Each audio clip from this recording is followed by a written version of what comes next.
traveling for work, and so she won't be joining us this evening. So I would like to make a change to the agenda. I would add a number 3 before the number 3 business, which would include Elizabeth Art, who is the education coordinator for the district attorney's office, who's going to be speaking on education programming for youth. So that's the only change I have. We have a motion to adopt the revised agenda. So moved. Second? Second. All in favor? Aye. Aye. So moving along, I'd like to welcome Frances Urroz. So I want to make sure I pronounce your name correctly. Yeah. She is the manager of government affairs for the New York Public Library. And this evening, she's going to discuss needs for the library, which we will add to our district needs requests for the upcoming fiscal year. So Frances, the floor is yours. Thank you for joining us this evening. All right, thank you so much for having me. As you said, my name is Frances Urroz, if you want to pronounce it that way. I'm the manager for government and community affairs here for the New York Public Library. That covers the entire system. And I'm, glad that you invited me this evening to discuss the priorities. Now, I want to start by talking a little bit about the library. So as you know, we were founded in 1895. We're the largest public library system in the country with 89 branches and 3 research centers. In Community Board 7, we have 3 branches, and of course, the Library for the Performing Arts, which is one of our premier research centers for music, arts, dance. We're proud of the work that they do. As you know, our branches are at the heart of what we do. We have each branch obviously reflects the communities they serve with the collections. So for this fiscal year, so the way that we do our district needs for that community board, as some of you may know, right now we're looking at the end of this fiscal year, we'll start to look at our priorities for the branches in Community Board 7 to anticipate for FY26. So this past in August of 2023, we submitted our district needs for FY25. We did not have any anticipated capital needs, so no major infrastructural needs for the branches. But for FY26, we are anticipating a capital need for the Library for the Performing Arts to upgrade our fire system. And that is, we're anticipating around $3 million cost for that upgrade. Now, we'll have, with more certainty, once this budget is passed, we'll really have an idea of where our needs, if there are any gaps, if there are any upcoming projects that we'll have. So we'll loop back once this fiscal year closes, and the library runs on the same fiscal year as the city.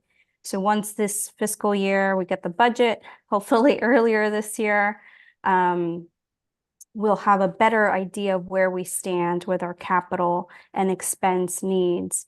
Now, as some of you, it's been in the news, we are subject to very severe cuts this current and last fiscal year and anticipated FY25, which total for all 3 library systems, Queens, Brooklyn, and New York Public Library, $58.3 million. So when we break down this number, what we're really talking about is the cut that we received in FY24. So last fall, this past fall that just happened, of course, the city asked all agencies to reduce costs by 5%. So we received a 5% peg, which for our share, NYPL share, is $23.5 million of that cut. And while we did not receive a second cut in the preliminary budget in January, we are still facing a cut in FY25 of, I believe it's another 5%. So if we're looking at NYPL, that's another $25.5 million that we would be facing in this upcoming budget. So that $58.3 million would really impact our ability to maintain 6-day service. So as you saw in the PEG from the fall, we cut Sunday service. We were not able to maintain 7-day Sunday service at the branches that we offered it. So if the budget is approved with the cuts that we're facing right now, we won't be able to maintain 6-day service. And I think I saw a hand. Yes. Hi. So can you be a little more specific so that we can really envision what you're going through by giving us better idea of how many people, how many employees you've lost? Sunday obviously is a very big deal. But in addition, I would imagine you lost all kinds of employees. Right. So I can't provide a number at the moment, but we are, because we had hiring freezes since really last September. You know, we were very happy that we were restored last fiscal year in June when we found out that the, city council and the mayor had restored.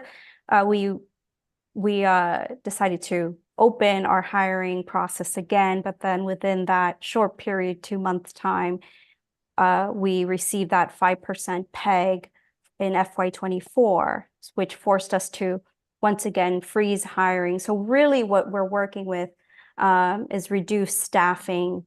As some of you may have seen, sometimes Bloomingdale will send out notices saying that we will be closing earlier due to staffing shortages. I can look into that number. I mean, we're going to testify next week at City Council, so we're prepping those numbers, but I can follow up with more details on.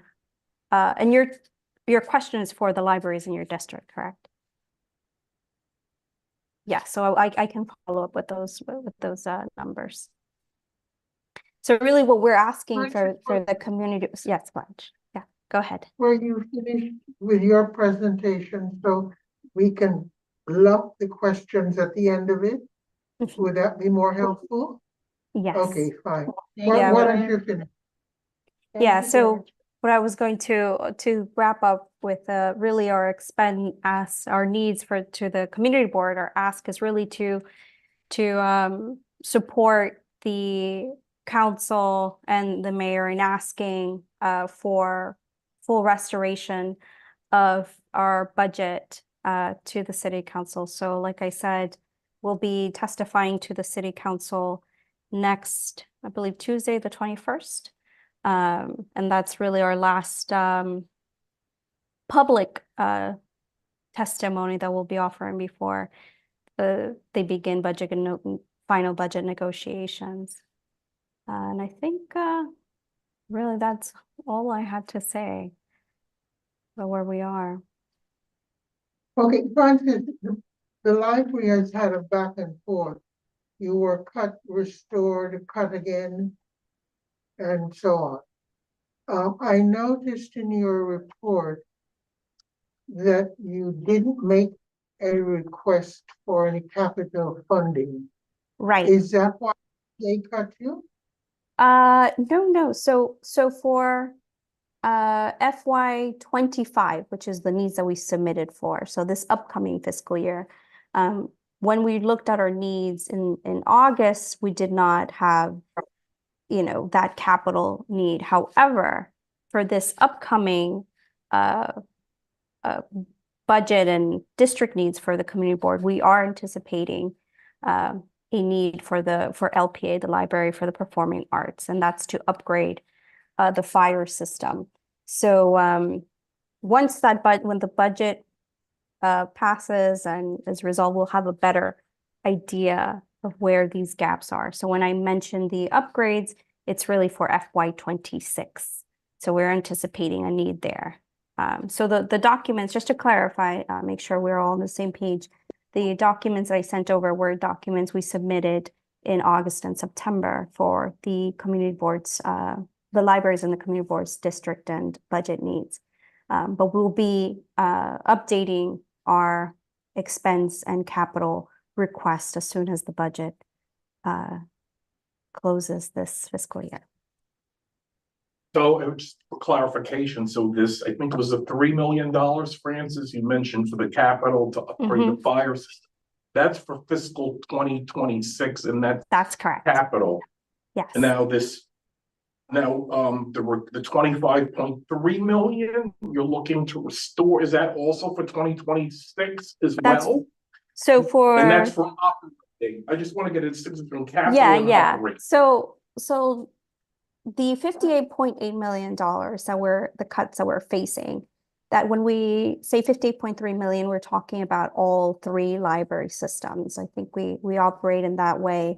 I think it's better for advocacy. But when we break it down, that 58.3 million, it's really what the 5% PEG cut that we received this past fall, and then the anticipated cut in FY25 that is in the current budget, and we're hoping that the council and the mayor will reverse. So we're talking about two cuts where we've had the one that we've had already and the one that's coming in FY25. Right. Now and what I'm trying to understand, So what I'm trying to understand, go ahead. Oh, go ahead. What I'm trying to understand is what the specific asks for this district for Community Board 7. Is that the 50.3 million? No, that's for the whole thing. Yeah, so I'm trying to get a breakout for Community Board 7 because and then what impacts this community here. And the 3 million, is that for Community Board 7 or is that for the entire? No, the 3 million is just for LPA. Okay. Yeah, and FY26. Right. Yeah. But something that other community boards have been reaching out about is writing a letter to the city council and the mayor to support the restoration of funds. So if the board is open to doing that, we could provide information about, the libraries and more information about the libraries in the district. But that's just an option. But FY26 needs upcoming, and we'll have more information once the budget is passed. I think Audrey had a question. I say this very respectfully, and I'm sure that it's no surprise, you need to paint a picture for the decision makers, whether it's the mayor, the city council, or whatever, of what these cuts mean to people in the community and those who depend upon the library in all kinds of ways. Programs, classes, exposure to things. I mean, I know Andrew Carnegie funded a lot of libraries all over the place, probably all over the country, because it was a way of educating people. So I don't mean to be disrespectful to suggest that you don't know this already, but as a member of the public and a library user, it just jumps out at me that you have so many critical programs that people have depended upon, and the picture has to be very clear as to what we are losing so that we can support you. Yeah, no, definitely. So part of the work that we've been doing over the last few months is we've met with all our council members who represent the Bronx, Manhattan, Staten Island, and we've done just that. We can walk them through the types of programs that they can find in their communities. So we met with Councilmember Brewer. We really showed the data. We're really at a better place than we were a year ago. We see that for most of our branches, we're back up to pre-pandemic levels. Patrons are visiting. With Bloomingdale, as Blanche knows, we opened a new teen center to give teens space to get together, have a space to come to, do homework. We're providing after-school programming, college and career pathways so that they feel better supported. So all these programs that we have with the support of you and our local electeds, we've made a very conscious effort to make sure that they know, that our electeds and the public, that we'd be losing a lot. I mean, so far, just with the cut in the fall, we lost Sunday service, our collections have been reduced. So we have a lot more to lose with this anticipated cut in FY25. And unlike last year, where we were able to make up for that peg that the mayor had us implement, we weren't able to come up with the money this time to absorb that peg. So we're really in a very critical space. And as you know, libraries, our funding is not baselined. So every year we have to go before the council and the mayor to receive the subsidy that we receive. So one of the things that we're also pushing is for receiving a baseline where we won't be forced to every fiscal year ask for that same amount of money. So that's also in play in the requests that we have for the city council and the mayor. Any other questions? Is there anyone from the community? It's Blanche. Go ahead. Francis, I have a question. The $58 million that you're hoping to recoup. Mm-hmm. Does the individual city council member have any discretionary funds above and beyond what the city council votes that you know of? Yes, they do. I And mean, go ahead. if we could make a tearful plea, and I'm thinking about Bloomingdale now, if we could make a tearful plea to say our council member Egor, it's his district, Mm-hmm. because we've had $1 million in our budget every year for a number of years to fix the second floor of Bloomingdale Library so that the second floor is on par both functionally and visually with the first floor, which is stunning. I mean, that team room, we just want to get the second floor up to the same standard. And that second floor is used a lot by the community. I mean, even as a board, we use the community room for Mhm. meetings, all the projects and the programs that the library conducts. And it's a children's center as well. And we would just like the second floor to equate with the first floor. Mhm. And we have not been able to make a dent in that. Yes. Now that is I mean, that's certainly a possible request that the board could include in the FY26 needs. Okay, I but think we've done it 3 years now. yeah, Okay. I think just to the challenge here is that the requirements for capital funding tend to be very difficult to work with. So for example, a restoration of a particular room of a building needs to be above a certain amount or in order to qualify for capital funding. I know we've received, for example, in the participatory budgeting program, we often receive requests to upgrade a particular room at a branch, and unfortunately we cannot because it has to be part of a full renovation.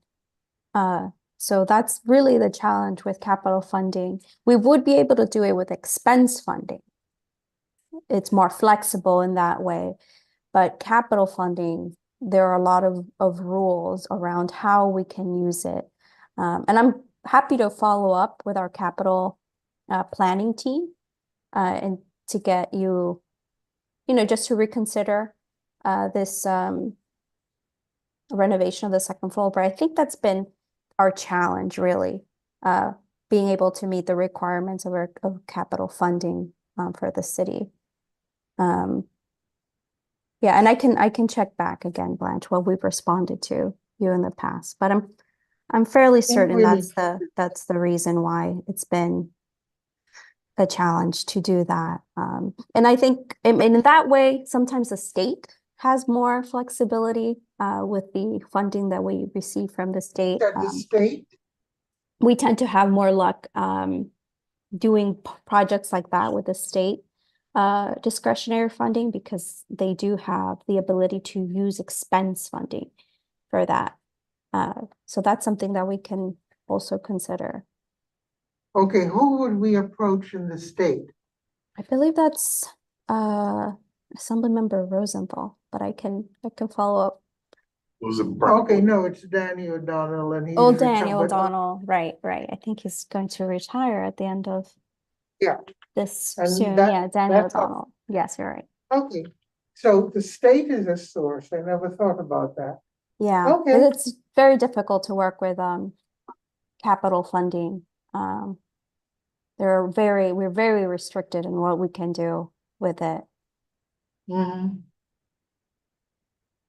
Okay, Yes. Yeah, Igor. Igor, yes, thank you. I guess I'll take a moment to introduce myself. Hi, I'm Igor. Also, thank you, Frances, for coming. I'm not a committee member, I'm just a new board member, but I decided to show up. Thank you for coming to speak. I just had one question about you mentioned if the cuts do go through, the libraries will have to close down on Sundays, I believe. Well, we close Sundays already. already closed on this. Yeah. 'Cause that was wrong. Saturdays, I guess, are a risk. So Saturdays are. Right. We want for New York Public Library specifically, we are planning to work with our branch services department. I don't think we would say we're closed Saturday because Saturday, weekend service is very valuable to a lot of our community members. What we are saying is reduce 6-day service, so we're probably going to 5-day service if these cuts go through. And that means, we could pick a Monday to close, but Saturday would remain open at Bloomingdale, for Okay. example. Thank you. And any other questions? So my question, Avi, I guess just, do you have specific needs for the public library in District 7? And I guess FY a specific, Yes, in FY26, we're anticipating the fire upgrade at LPA, the Library for the Performing Arts. and that's the only request for District 7? That's the only capital request, yes. But we'll have more information once this budget is passed for FY26 specifically. Okay, thank you. and when do you think you'll have the additional information? Will it be, because our next, when is our next board meeting? June 2nd? Yeah, Well, we'll probably So so once the budget, I think the deadline, they have to pass the budget by June 30th, right? okay, so it So, wouldn't be before. right, and then we need our data team to look at all of our numbers for this past year for Community Board 7, compile all that data for you so that you have data for the number of visits, program attendance. And so then we're really looking at August, early August. But I know that you're in recess, right? In August. yeah, Yes, July and August, we do not meet as a board or as a committee. Yes, but most likely, yes, August. We'll have that information. Anything else? that's fine. So my question to YEL committee, are we clear on what the ask is? From Francis? Well, we could, It's not clear to me because I think we have to do part of the effort to paint a picture of what this means to children, people who don't speak English, to people who are newly admitted to the country, to all kinds of people who have gone to special programs at the library all these years. And I suspect those programs will be cut. In addition, maybe instead of 3 librarians, you've got 2 librarians at a particular time. And frankly, it should be open 7 days a week. Now, you said that we should do our part in making it clear. How would you suggest we do our part? Well, first of all, we need to speak to the person who's addressing us, get all the details down, and then either pass a resolution or start writing letters or do a letter writing campaign. Perhaps we can get a copy from the other community boards, who wrote letters, mention the other community boards. I was thinking that's a great idea. I don't know what's more effective, a letter. I think I think a letter right now, given the limited information that we have. Well, we'll get more information from this lovely presenter and we can send it to whatever government officials we can appeal to, whether it's the borough president or our The mayor or city council or. everybody. Or state senator. Exactly. Yeah. Exactly. So I'll follow up with more details on just the level of service or the impacts for Community Board Yes. 7 specifically. I know we Yeah. do have our general advocacy campaign going on right now where we're asking patrons to submit letters to their local electeds, both digitally and in person. And I think we've received over 79,000 letters so far in support of the libraries and full restoration. But I'll look into more information that you can potentially use for a letter if that's the path you're going to pursue. Yeah. We could even write about ourselves or our children and the impact that the libraries have had on us growing up. That could be, I think, a good argument. Frances, could I ask you that it came through our office here? Because I responded, I was one of those 71,000, whatever. Mm-hmm. You also collect funds? Are the libraries allowed to solicit funds individually? Oh, the branches? That's a good question. I mean, as you know, we have our Friends of the Library where patrons can donate to the library as part of the kind of our letter signing. At the end of the letter signing, we ask if they would like to donate to the library. But branches specifically, I would need to follow up with our development team to make sure if that's an I'd like to option. know that. I think we all would like to know that. Mm-hmm. Yeah, I'll put that on my notes too. Follow up with the development team. One of the good ideas I've heard from various groups that have asked for funds is you pay X, this will accomplish Y. Pay $5 and you will feed a child for a week, whatever it is. But the point is, we can be very specific about the impact of library on people and, how much it would take to do X, Y, or Z. It's funny, I don't usually speak much at meetings, but I must have a very strong feeling about this. To talk so much. Frances, how do you determine what each library gets from the total budget? That's a great question. I mean, overall, we have a very organized system. I mean, we look at collections, we look at the size and staffing of our branches. So depending on the types of programs they offer, for example, our after school program, we always consider where the neighborhood is, if it's a low resource neighborhood, how close they are to schools, and we allocate funding like that way. For our teen program, for our teen center initiative, for example, we did look at it holistically, looked at the demographics, at the ages and the schools that we serve. So we determined using that where these teen centers would be. So we tend to have a very, and really that's primarily handled by branch services and patron services department also, but it's multi-pronged approach to determining funds, but it really depends. I mean, of course, we always try to prioritize collections. We are a library after all, so we want to prioritize and make sure that all of our libraries are receiving adequate funding to maintain the latest and most up-to-date collection. So that's priority number one.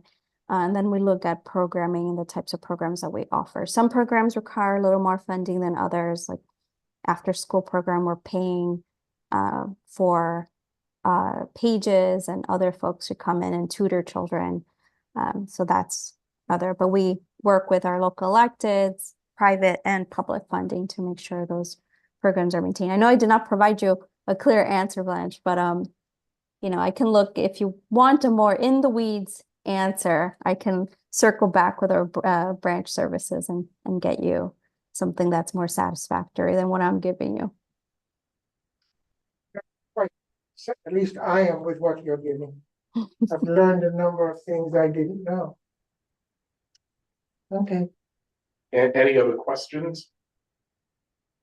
Is there anyone from the community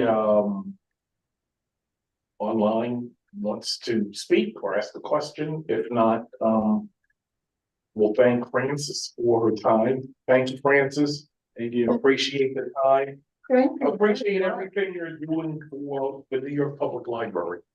Thank you. Well, I'll follow up. I'll make sure to follow up with answers to your question.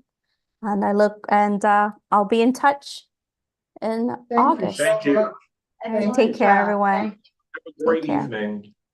You too. So next up, we've got Elizabeth Arts, who's the education coordinator for the district attorney's office. Alex, is Elizabeth on? Oh, I see her. You go Hello. by Liz, Elizabeth. Either, but yeah, you can call me Liz. It's totally fine. Okay. So Um, Liz, welcome. The floor is yours. Thank you so much. I want to thank you all for giving me the space to introduce myself and talk to you a little bit tonight. Julia Mayenza, who typically joins Community Board 7 meetings, she's a community engagement coordinator with our office, put me in touch with some of you, and I'm just happy to share a little bit about some of the educational programming we offer. So just for some context, I work in our community partnerships unit at the DA's office, and the goal of the unit, it's kind of the out-facing unit within the DA's office, is to bring awareness to various public safety issues affecting the community, as well as increasing access for all the communities that we serve and building trust.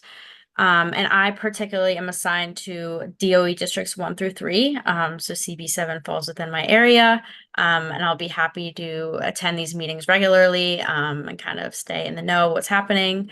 Sometimes I might have certain announcements on events that we're hosting or programming deadlines. I'm also happy to talk with anyone one-on-one about some of the internships and educational programming that we have. For example, we have free public safety presentations on like various lists of topics. I can send over our electronic copy of our programming flyer. We also have free sports programming for youth ages 11 to 18, which is our Saturday Night Lights program that you may have heard of. We have both high school and college internships. We have a youth ambassador program. We do court tours. We have resume workshops. And like I said, we also have those presentations that we can do for schools, staff, students, any organization or group that wants us to come and talk and bring an ADA. So yeah, I'm happy to drop my information in the chat if anyone wants to reach out. And I'm also happy to send over electronic copies of our materials. But thank you so much for letting me do a little plug here. And I'm happy to meet you all and hopefully attend in the future. Liz, any questions? Liz, when you say DA's office, that's Manhattan? You're talking about Manhattan? Yes, so that's we just cover Manhattan. And each borough has something comparable? Because each borough has a different DA? Correct. So yes, each borough has their own separate office with the Okay. separate DA. And I am from the Manhattan office specifically. And what? Okay. How do you interface with schools, let's say? Yeah, that's a great question. So Within the community partnerships office, unit in our office, we have a youth and educational programming team that I'm on. And my colleagues and I are split up into different DOE districts. So I am the South of Manhattan DOE districts 1 through 3, and my colleague is 4, 5, and 6, so Northern Manhattan. And we really try to build and foster relationships with the schools in our areas, learn the parent coordinators, the principals, the superintendents, and become involved by offering presentations, workshops. Sometimes the students will come and do a presentation, and they'll learn about internship opportunities, and that way we'll get them to actually come and work in the office. We have paid internship opportunities usually in the summer for high schoolers as well. So yeah, that's just some of the ways that we integrate with the schools. Do you integrate with other institutions in the community? Definitely. Say, okay, Yeah, so houses of worship or what? we'll basically do workshops or whole conversations with any organization or group in the community that wants to hear from us or talk with us. So we do have coordinators assigned to each area of Manhattan geographically. The one that I believe attends CB7 is Julia Mayenza, who comes to the community board, full board meetings. And they basically like to hear like any public safety concerns, answer questions, and relay it back to our office. So we both have the component of like the educational programming, and then we also have the community engagement people that actually like take the public safety concerns and will relay it back to the team. Any other questions? I think that's it. Liz, thank you again Of for course. joining Thank us, you. for sharing great information on what you guys do in the programming that you offer. Absolutely. Thank you so much for letting me speak. And again, I can share that electronic flyer with you as well, in case anyone wants to take a look. Yeah, that would be great. Awesome. Thank Thank you. you. Have a great evening. You too. Thank you. Okay, Anything else we want to discuss as a committee? well, I guess in terms of follow-up on the library, how do we want to follow up where the board is concerned, or if we want to follow up? And what do we want to submit for the District meeting. Yeah, Yeah, Well, it seemed like all they had right now was the fire plan. It's the only request they had so far. yeah, and that bothers me. You know, you can't expect to get money from the city if you don't ask for it. So if they haven't submitted a request, why would the city say, here is the money? It seems like they're waiting till August to hand it over what they need. Yeah. I agree. Yeah, but we have put in the central planning the request for this refurbishing of the second floor. This is Bloomingdale's now. 3 years, Listen, yeah. but I think Audrey made an excellent point. You have to make the case. That was the gist of your point, which I think was spot on, and we don't have the data to really advocate strongly as we would like to. Right, because most of us are not aware of the various programs they have at the library, whether it's learning to speak English or whatever it is. And say we serve X number of people a year, and now we're not serving anybody on programs 1, 2, 3, 4, whatever it is. Well, Audrey, the information is there, but it's not gotten around. I mean, I have stuff from Community Board 7, for example. Program attendance, let's just take Bloomingdale. For 2023, program attendance was 13,174. I mean, it's here. We get it every year. I've never seen that. Visits, I mean, I asked for it. Yeah, I'm not saying that. I know, that- visits to could be my Bloomingdale, fault. a total of 148,175. Wow. It's here. You know, and we are the least attended. Of the three libraries. No, Riverside down at 66 in Amsterdam. Yeah. That's your area. That's my area. They had 210,000 visits last year. And they had 17,079 people participating in their very program. So it's here, it's available. And this is from the library. Excuse me for 1 second. Do you think it's possible for the BB7 to photocopy that, make sure, or? Well, the office has it. I mean, Oh. I don't mind your photocopy. Yeah, I haven't seen it, so if they have it, they. Well, they should have be- it. Yeah, I mean, this wasn't made for me. It's great that you're the only one who brought it, because Um, otherwise we wouldn't have known. comes, and this is there's a later one than this. So we better talk to the people in the office or something. okay. Perhaps we could reach out to whoever the presenter was today. Frances. Frances, we could ask her if she has some example letters that the other community boards wrote, and then we could work off that and factor in the information that relates to our district. Is that an up-to-date letter, or is that an old letter? This is old, otherwise I'd be happy to. What you might want to do, Kevin, is ask the office tomorrow. I'm trying to look at the date when this was sent. Because I haven't been keeping up with them. But this was for last year's budget. For fiscal 24 for this year.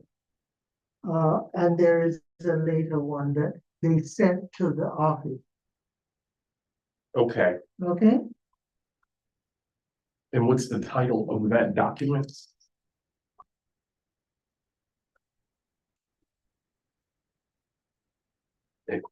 Yeah. But I like your idea about, because that's what we did when we lowered the voting age. Right. We proposed lowering the voting age for municipal and city elections. Yeah. Basically, we copied it into the CB6 letter, and I just added some data to it, and Ava helped me kind of edit, and it did the job. Right. Yeah.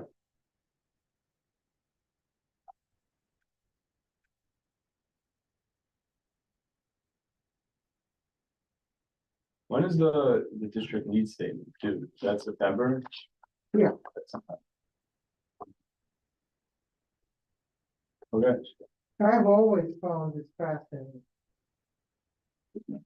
And even, there was a year when, you see, Riverside and St. Agnes physically, the buildings have been updated relatively recently.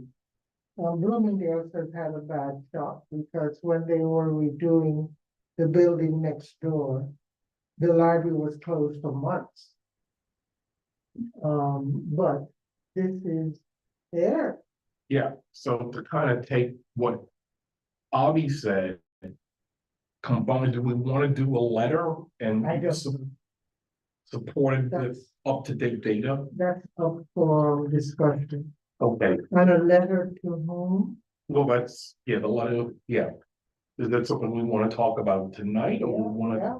to, okay, I mean, obviously, we should think of enough recipients, whether it's the borough president, the city council person, the state assembly person, the state senator. I don't remember if I mentioned borough president, as many people as we can, the mayor's office. There may be groups that support libraries as educational institutions. Oh, and one person that we shouldn't forget, they change them every year. This is the chair of the different committees in the city council.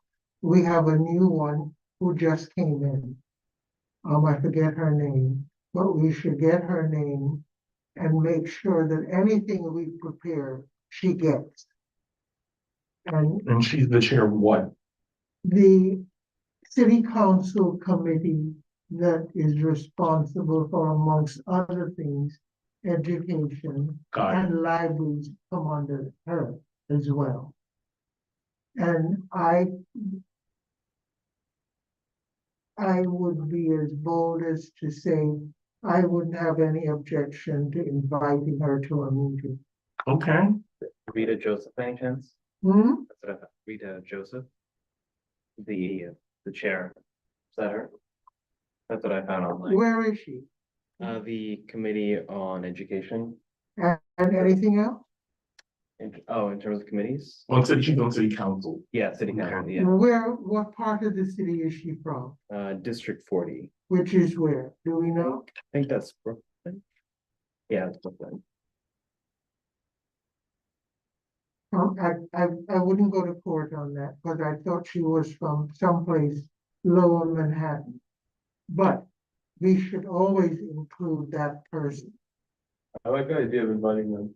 Yeah, Yeah. I do too. And it's incredible how willing they are to come, especially if they can come via Zoom. They're flattered to be asked. And it's their committee Yes, and it makes them feel important. Do. Exactly. and they get to learn Yeah. stuff that they didn't know before. So just to add, so the Committee on Public Libraries is Carolina Rivera, who is Manhattan. Okay, that's the What one. was her name? So Carolina Rivera, Lena. We should You're also there. like educate. yeah. So the Carolina Rivera is Cultural Affairs, Libraries, and International Intergroup And Relations. where is she from? I think she's Lower Manhattan. Lower Manhattan. Okay, Yes. awesome. Good research. Yes, Trying to help out. And I think she's new. Invite her. yes. They're eager to learn and to go back to council. Aha, I know about the library. So, who wants to be in charge of the letter? Avi, since your brilliant idea. I could, but I don't know who to reach out to. If you give me copies of the other letters. Yeah, I can ask Max if he can, or maybe I'll ask Francis, actually. I'll ask Francis for a letter. If you could forward me all that. And I'll forward you the letter, And the updated info, then I could put it together. and then I'll ask, Alex or Jesse for that updated, and Yeah. can add that to the letter. You said you're gonna be in touch with Francis? Yeah, I'm gonna be in touch with Francis. Ask her for the latest version of what you just Junior year. Still. told us about. Well, it says here, Councilmember Rivera grew up going to local libraries and understands the role they play as We got it. centers. She's allocated 1.6 million to support the renovation of the Hamilton Fish Library and 1.5 million to improve the infrastructure of the Kips Bay Library. Okay, Additionally, her office is partnered with libraries across the district to bring a variety of unique programs and services such as the work at Epiphany Library to bring resources to asylum seekers, she's a library buff. so forth. Okay. Creative, very creative. And actually, I can invite her to our June YEL or maybe Sure, September. sure. In the event that, And, however you invite her, always throw in you and or staff person. Yeah, I guess Case you probably get chief of staff, it's along somewhere like. No, well, they can come on Zoom. So, Oh, so what's proper protocols? Is that something that should come from Max, or is it just kind of whatever? It's always good to confer with the chair and Max. Okay, I'm a telephone, not so, I just pick up the phone, but that's me. Is there anything else we need to do for the district needs? as far as the library go, No, just in general. no, Do we have till September? I think we have until September. Or do we need to get them in before the summer? I don't know. don't worry, Roberta will make sure that. Yes. Okay, and what we should do is, well, we're stuck because O'Donnell is ending his tenure, the end of the state session, but whoever his successor is, that election is hot now. But, make sure we have them in the loop as well. So do we need a, As you mentioned, there is state funding available. Yeah, It's not huge, because for example, I'm doing a state funded project for the Schomburg Library. okay, But it's going to, roof, windows, exterior wall repair. Of course, a collection like Schomburg is the archival collection, so those are fairly important. and there's always the guilt element there, the Black history, so, Yeah, well, that's true, yeah. okay. so as a committee, do we need to vote on? Well, Doing what I we don't just know talked that we about? have determined whether we want to do a letter and to whom and was it. Oh, I thought we just talked about doing a Oh, letter. okay. Was That that, was is my that in question. lieu of getting anything to the board? Does the letter have to get approved by the board? No, No, so we can do a letter But, separate from the board. as Audrey suggested, talk to Max about. Okay, okay. So we don't have to vote Because on anything tonight. I tend to be unorthodox and just pick up the phone. Anything else? Avi, are you in Columbia? I'm in high school still. Okay. You finished this now? No. Still in Oh. it, yeah, Okay, still in the middle. Do you have okay. anything else we need to talk about? It's always fun to talk. I think that's it. Yeah, so, we have a motion to adjourn. Second, all in favor? Thank you. No nays? And Avi, you will follow up with Yeah.